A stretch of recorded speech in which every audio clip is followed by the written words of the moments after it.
Quick disclaimer, this video is for educational and entertainment purposes only. I'm not a financial advisor, and nothing here should be considered financial advice. Always do your own research and understand the risks before investing. Yeah, hello and welcome back to another Bitcoin update. So we are zooming in on the shorter time frame for now. If you haven't seen some of our longer time frame videos, make sure to check those out. That will go over just the basic larger degree area of the price action that we are tracking and what scenarios could be possibly be playing out as well.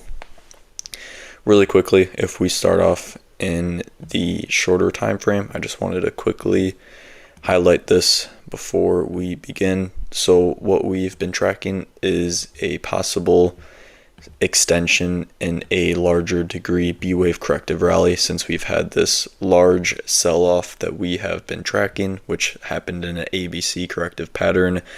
Really quickly, what we are looking at right now is whether or not this move up, which so far has only been 3 waves, will indeed be a larger degree A wave, in which we could, once we get this A wave, then we could go for a B wave correction and then a C wave pump up as well, which could get us to those December highs around the 98,000 level. Obviously not guaranteed. Otherwise, the other thing in which we would be tracking is a break below this swing low, where we go for a extended wave 5 correction, where we could possibly get around that 55 to 56,000 level. If we do get confirmation of that, we will add some of these swing lows and swing highs that could act as a support level for Bitcoin, of where it could possibly have a turning point in price action where buyers can step in and push the price back up in that B wave that we have been possibly tracking. Now, so far, with only a 3-wave move up, nothing is really guaranteed with this. We could even have a 5-wave move up and we could still get another low as well. The only thing that the 5-wave move would tell us is it would just be an indicator that that B wave corrective bounce could have possibly started. Obviously, none of it is guaranteed.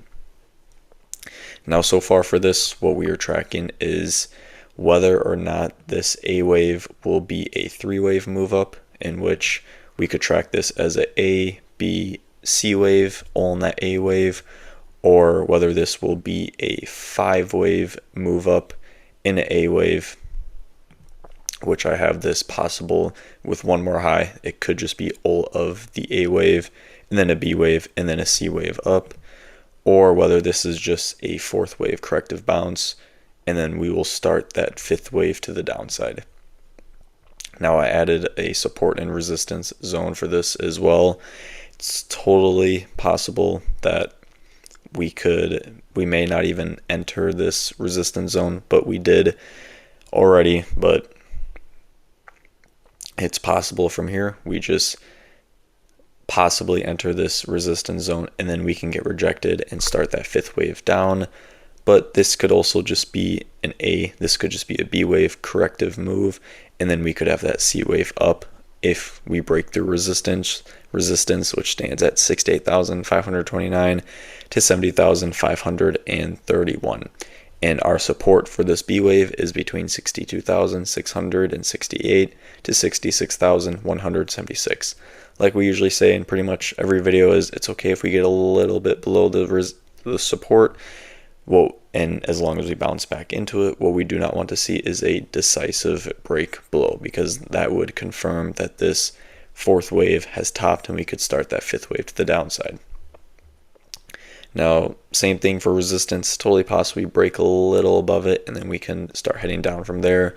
What we want to see is a clear 1, 2, 3, 4, 5-wave move up, and then a 3-wave move down to indicate that this bottom that we had around 60,000 is indeed a bottom, not a guaranteed, but it's just another indication that this did indeed bottom back here as well.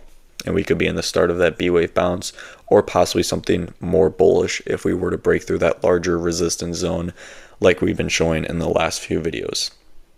Now, a important swing high that we want to be talking about is this 74 to 76,000 range as well.